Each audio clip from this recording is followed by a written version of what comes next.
Lingua Latina tutorials with Mr. K. This is Pensvm D. This video is meant to accompany the Latine Disco or the Lingua Latina College Companion Text. Both of them are available from Focus Bookstore. Please watch this video after you've completed the chapter. Let's begin. We're in chapter 4, and I'm going to point out some text features. We're going to start with line 3. So if you notice here in line 3, we have in saculo eius est pecunia. And you'll notice in saculo comes from the noun saculus. And so just like you saw with insula, when you had in front of it, you had a long A, in insula, or in Italia. Here we have in saculo. So us nouns, when they are after the preposition in, they have a long O. So in his man purse is the way that I translate saculo. It's just a small sack. Saculo is from sacus, and you may want to call it a purse or a wallet. You choose the translation you like the best. So the next text feature I want to show you is in line 25.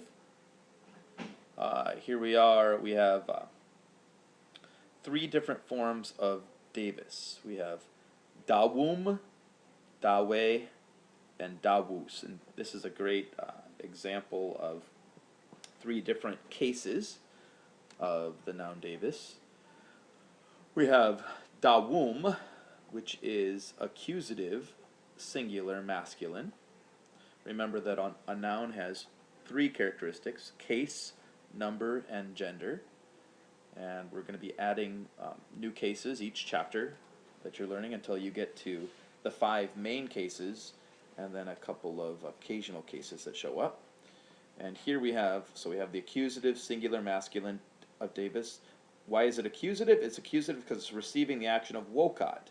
Medus is calling Davis. Davis receives the action of calling. Then we have dawe, which is the vocative, singular, masculine. And what is the vocative? It actually comes from wokat. It's the one that you use when you're calling or speaking directly to somebody. And the only time you really need to know, the only time it changes form is when you have a man who's being called. So dawus becomes dawe. The us becomes when you're calling somebody. Then we also see dawus in its nominative, singular, masculine form as the subject of audit. Dawus does not hear medus. Now medus is the accusative object. So we have an example here: dawum accusative, dawe vocative, and dawus nominative, all in the same line. So now we're going to go, and I want to point out in these same lines we have 2 different forms of verbs. In line 24 we have dawum woka, and then in line 25 medus dawum wokat. Notice the endings ah and at. So to distinguish these, first of all, we need to know what the 5 characteristics of a verb are. And they are person, number, tense, mood, and voice. So right now the person is either first, second, or third. The number is either singular or plural. The tense, right now we are only learning the present tense, so we'll stick with present. The mood, this is what we're learning here. We're learning 2 different moods. The imperative mood, which is the mood you use when you're commanding somebody, and then the indicative mood, which is represented by wokat, which you use when you're just indicating a fact. Indicative just indicates things. And then the voice, in these early chapters, we're only dealing with active verbs. the passive is introduced, I believe, in chapter 6. So here we have call Davis. So what is the person, number, tense, mood, and voice of woka?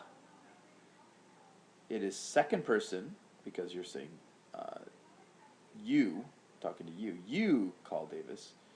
And then it's singular. You singular call. And it is present. It is imperative because it is a command. Imperat means command. Imperative, and it is active. Wokat, on the other hand, is third person singular, because woka, whereas you do it. Here we have he, she, or it doing it. Medus is calling. And it is singular. It is present. It is active. And here we have the indicative, indicating a fact. Okay, so now we're going to move on to lines 20 to line 20. Well, line 24 we have woka. In line 27 we have another example of the imperative. Weni, come here, come, weni. Notice the ending is a long I as opposed to the long A here. And then we have in line 37 another example. We have take. Take. So we have woka, weni, and take.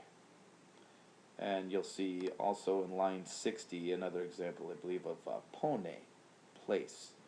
So what are, based on these verbs that you're looking at, what are the verbal stems of wokat, widet, ponit, and wenit? Well, the verbal stems are formed by taking off the re, the infinitive ending. And here, you could simply view it as taking off the t ending, even though that's not really what's going on, but that's what it looks like, and most of the time that's right. So line 24, wokat, if you take off the t, you get woka, and that is the command form that also happens to be the stem, woka. To that you add your personal endings. And line 27, to wenira, to come, when it, he comes, take off the T, or the RE is really what you're doing, and you get come, weni, the stem. And then line 37, we see the same thing for take, takera, or taket, take off the re, or the T, and you get take, be quiet, the command. And then we have in line 60, I do want to show you the example of pone. So ponit, you take off not just the T, but the IT, and really what you're doing is taking off the ERE ending, and you end up with the consonant stem pone for the third conjugation, and to that we add just a short E to get pone for the command. So what are the third person singular indicative forms of those same verbs? The verb that we have imperative woka, call. The third person singular is wokat, he calls. Wide, look, becomes widet, he looks. Pone, place, becomes ponit, he places. And weni, come, becomes wenit, he comes. So look at another feature here in line 58 and 59. We have meus and tuus. What parts of speech are those?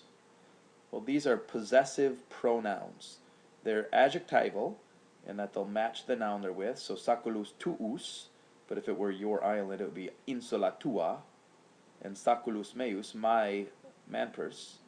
If it were my town, oppidum meum. So they're going to match the nouns.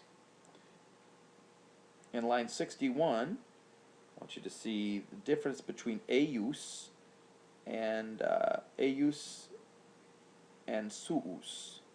So we have Davis is placing his man purse on the table. Notice that we have, for his, we have suum. But here in the second sentence, iam saculus eius in mensa est.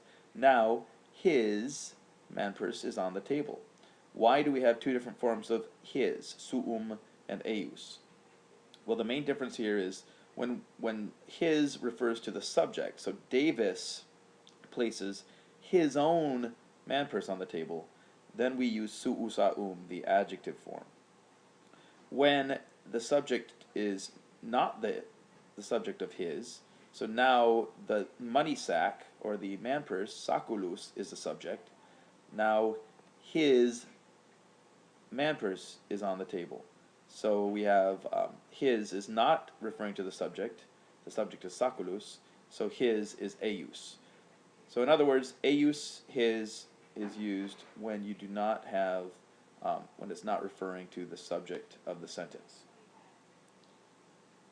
And want to point out in line 77, you'll see that you have quia is pecuniam domini in saculo suo habet. So what part of speech is is here? Because he has his master's money in his man purse, is, he, is a personal pronoun. So what is the case number and gender of is? Is is a nominative, masculine, singular, and it's translated as he. We've seen ea, and you'll see the other, the feminine pronoun she, and id, the neuter pronoun it. He, she, and it. Is, ea, id.